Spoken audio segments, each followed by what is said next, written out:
রব্বুল আলামিন আজ থেকে 1450 বছর পূর্বে নবীজির উপরে কোরআন নাযিল করেছেন। কোরআন নাযিলের টাইমটা শুধু নবী জানবেন তা না, উম্মতদেরকে কিয়ামত পর্যন্ত যত উম্মত আসবে সকল উম্মতকে জানিয়ে দিয়ে রব্বুল আলামিন সূরাতুল বাকারা 185 নম্বর আয়াতের মধ্যে আল্লাহ তাআলা বলেন, ও বান্দারা শোনো, শাহরু রমাদান, রমজান মাস, উনজিলা ফীহিল কুরআন,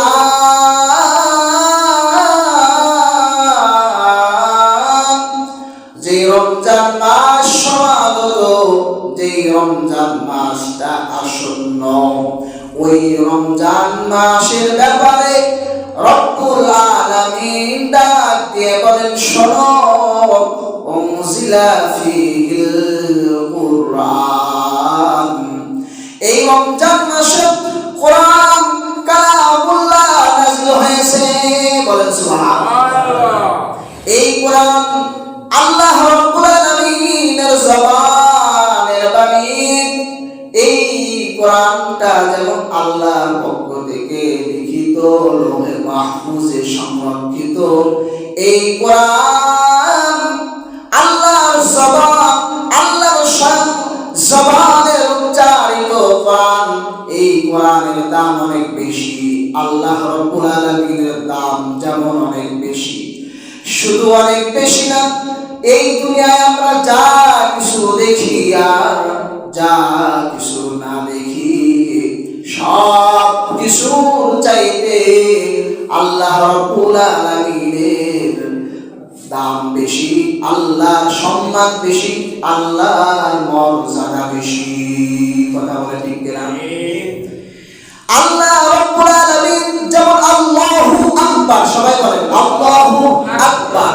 আল্লাহ রাব্বুল আলামিন আমাদেরকে নামাজের মধ্যে শুরু থেকে শেষ পর্যন্ত সংখ্যবার আল্লাহু আকবার, আল্লাহু আকবার বলেন, জোরে বলেন আল্লাহু আকবার।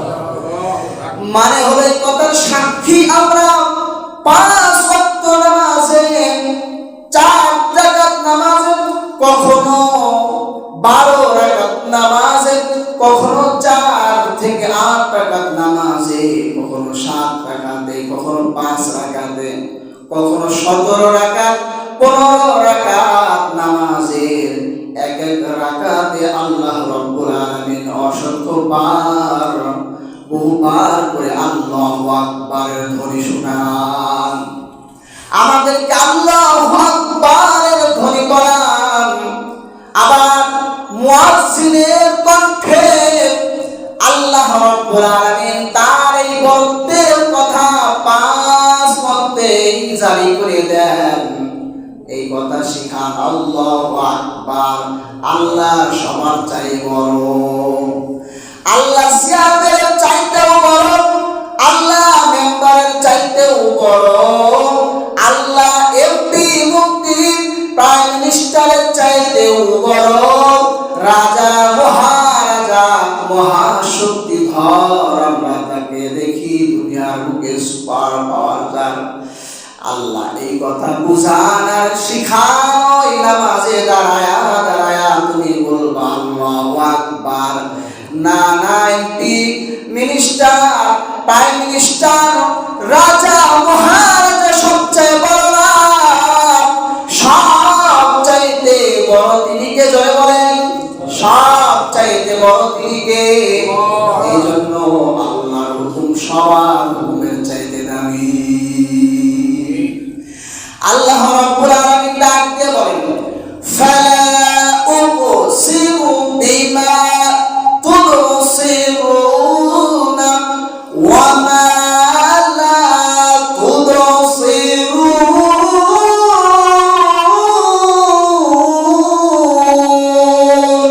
আল্লাহু আকবার। আল্লাহ বলেন, আমি কসম করে বলতেছি বান্দা শোন, ফালা উকসিমু, আমি কসম করতেছি বিমা তুবসিরুনা, তোমরা যা কিছু দেখতেছো আমার মাখলুককে, আবার কত মাখলুককে তোমরা দেখো না। ওমা লা তুবসিরুন, অনেক মাখলুক তোমরা দেখো না, তোমাদের দৃষ্টিগোচর হয় না। শোনো বান্দা শোনো, দুনিয়ায় এমন অনেক জিনিস আছে যেগুলো তোমরা দেখো, আবার যেগুলো দেখো না। না দেখেও তোমাদেরকে বিশ্বাস করতে হবে। তোমার নজরে ধরা পড়ে না, ডাক্তারের নজরে ধরা পড়ে। খালি চোখে ধরা পড়ে না, অনুবীক্ষণ যন্ত্রের মাধ্যমে ধরা পড়ে। আল্লাহ বলেন, ও বান্দা, তোরা তো এত কিছু আবিষ্কার করতে পারিস নাই, সামান্য কিছু আবিষ্কার করেছিস। ফালা উকসিমু বিমা তুবসিরুনা ওয়া মা লা তুবসিরুন, তোমরা যা দেখো আর তোমরা যা কিছু দেখো না, সব কিছুর কসম করে বলতেছি, ইন্নাহু লাকাউলু রাসূলিন কারীম।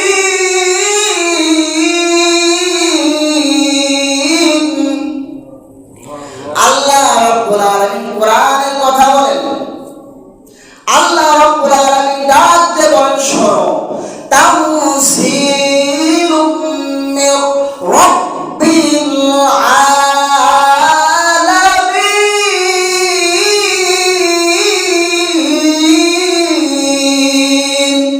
আল্লাহ ডাক দিয়ে বলেন, তোরা হয়তো অবিশ্বাস করতে পারিস, এই কোরআনটা আমার কালাম কিনা। শোন শোন, আমি সব কিছুর কসম করলাম, যা তোরা দেখিস সেটারও কসম করলাম, যা তোরা দেখিস না ওটারও কসম করলাম। কোরআনটাও যেহেতু এমন না দেখা জিনিসের অন্তর্ভুক্ত, আল্লাহর পক্ষ থেকে নাজিল হয়েছে, এইটা কি আমরা দেখেছি? জোরে বলেন, আমরা কি দেখেছি? আল্লাহর কাছ থেকে নাজিল হয়েছে, এটাকে আমরা দেখছি? কেউ দেখছে দুনিয়া? কেউ দেখে নাই। আল্লাহ এই জন্য কসম করার সময় বলতেছে, তোমরা যা দেখো আর তোমরা যা দেখো না, সব কিছুর কসম আমি বললাম। শোনো, এটা পবিত্র সম্মানিত ফেরেশতার মাধ্যমে নাজিল করা হয়েছে।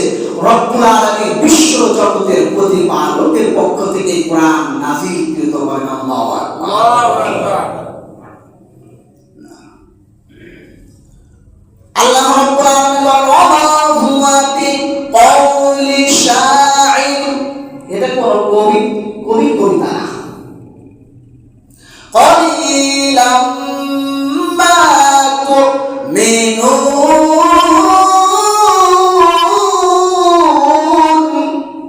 কিন্তু তোমরা অল্প মানুষই বিশ্বাস করো আমার কথা, সব মানুষই বিশ্বাস করো না। ওয়া মা হুয়া বিকাউলি কাহিন ক্বালিলাম মা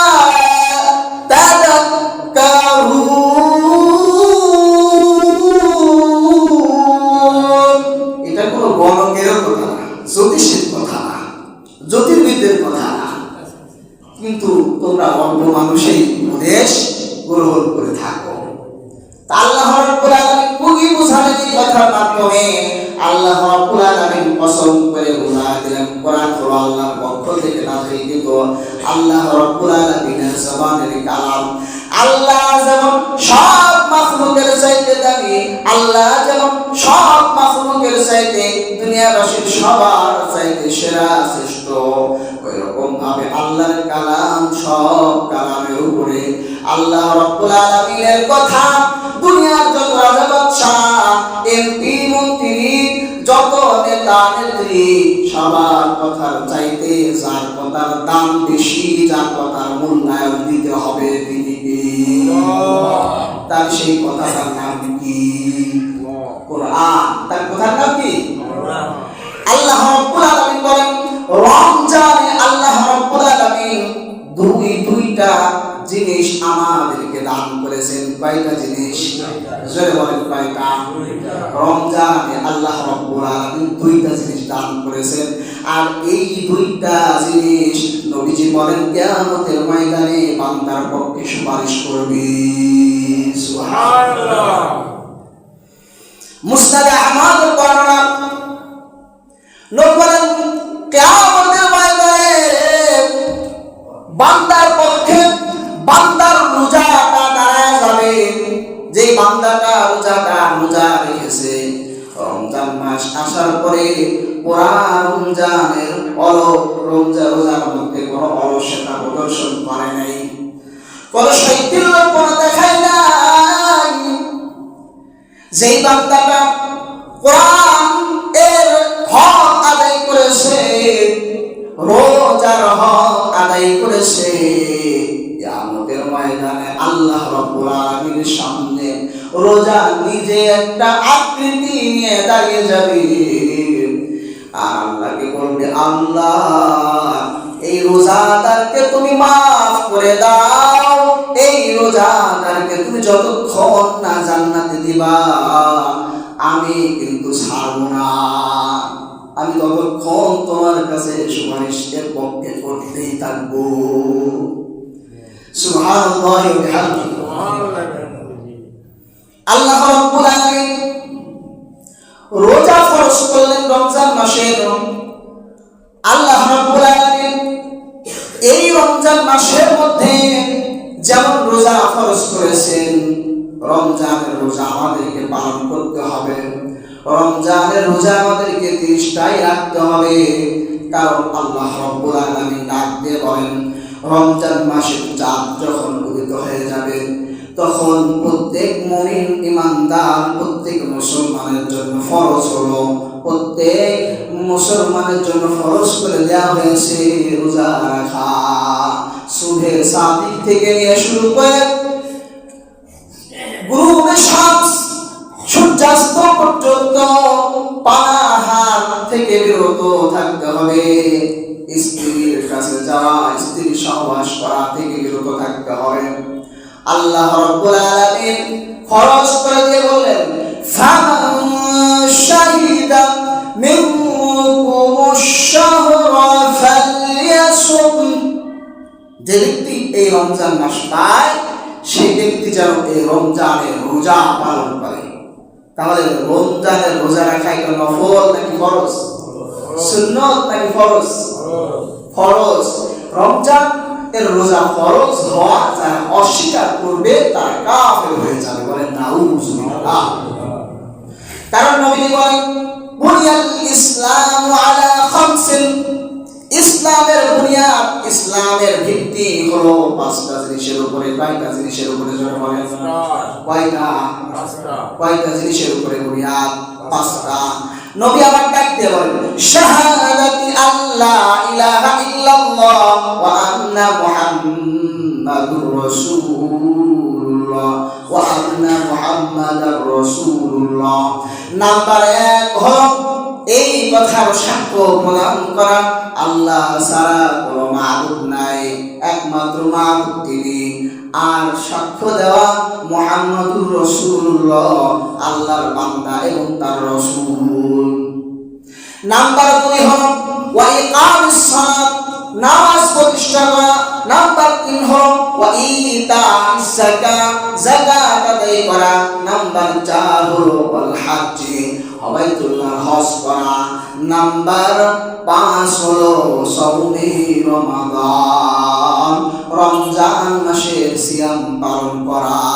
এই 5টা হলো ইসলামের বুনিয়াদ। এই 5টা কি ইসলামের বুনিয়াদ, খুঁটি।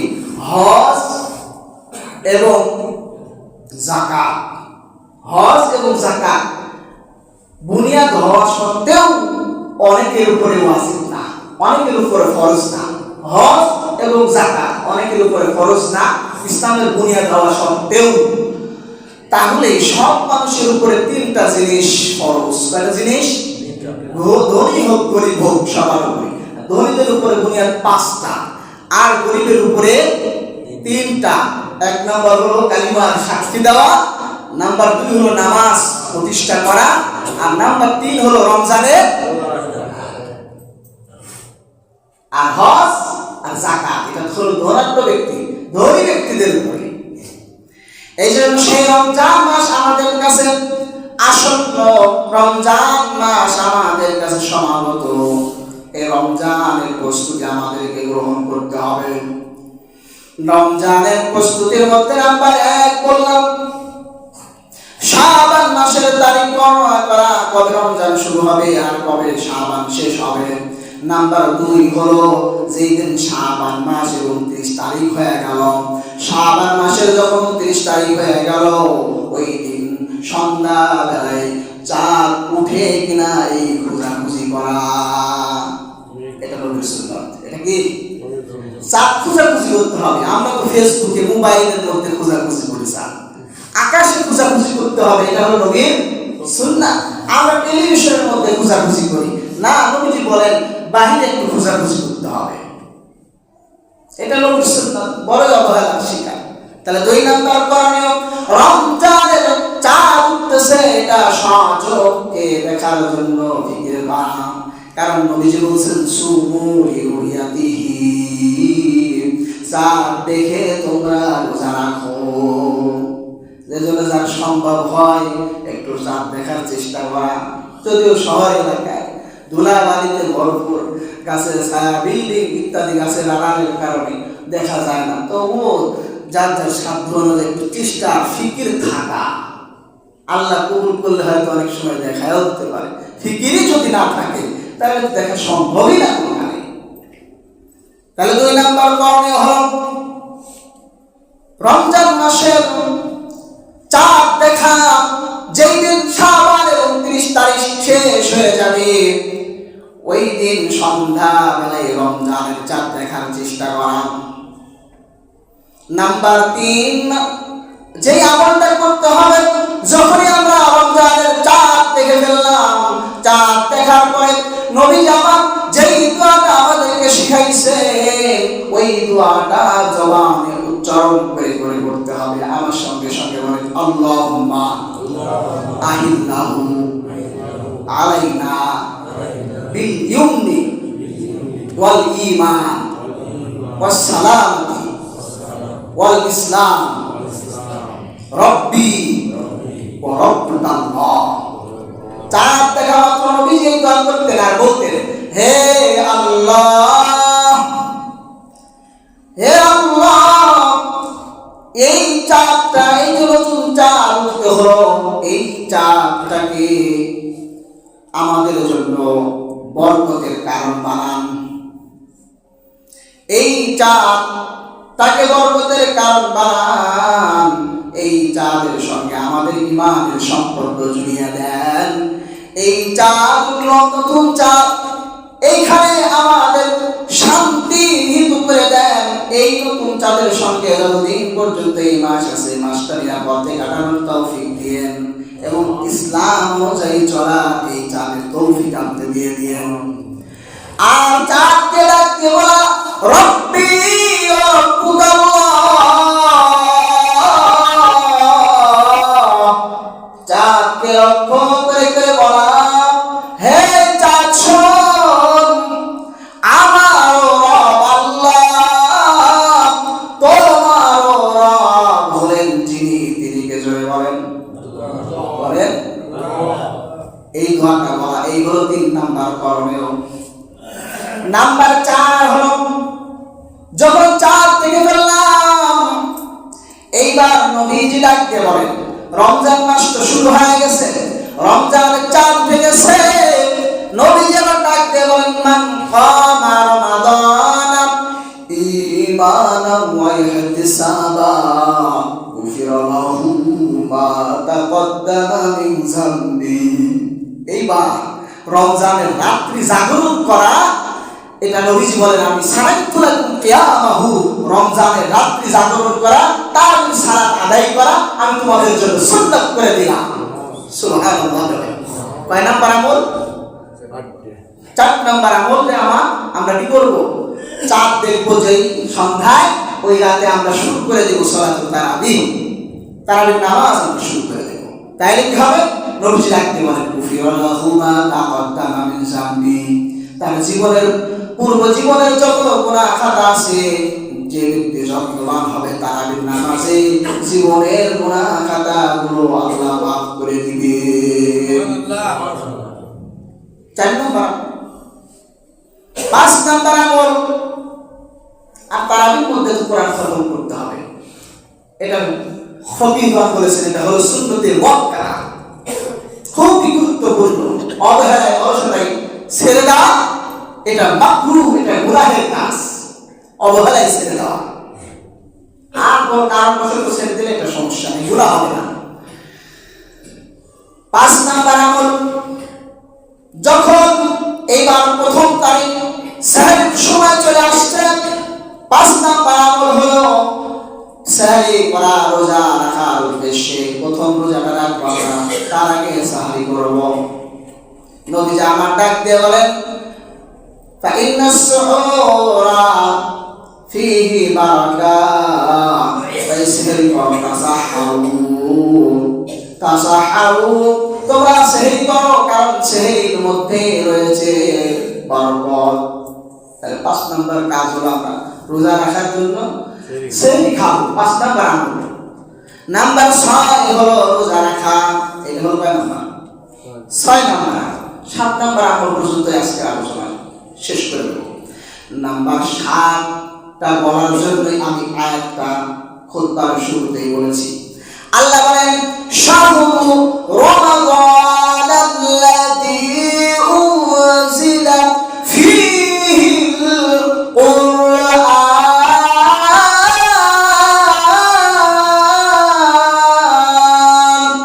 আল্লাহ ডাকতে বলেন রমজান মাস, এই মাসেই কোরআন নাযিল করা হয়েছে। তার মানে কি? এই কথা বলে আল্লাহ কি বুঝাচ্ছেন জানেন? আল্লাহ এই কথা বলে বুঝাচ্ছেন রমজান মাসেই কোরআন নাযিল করা হয়েছে, মানে এই রমজান মাসে কোরআন তেলাওয়াতে যত্নবান হয়ে যাও। আর এটা নবীজি প্র্যাকটিক্যাল দেখিয়েছেন। প্রতি রমজানে নবীজি জিবরিল আমিনের সঙ্গে কোরআন শোনাশুনি করতেন।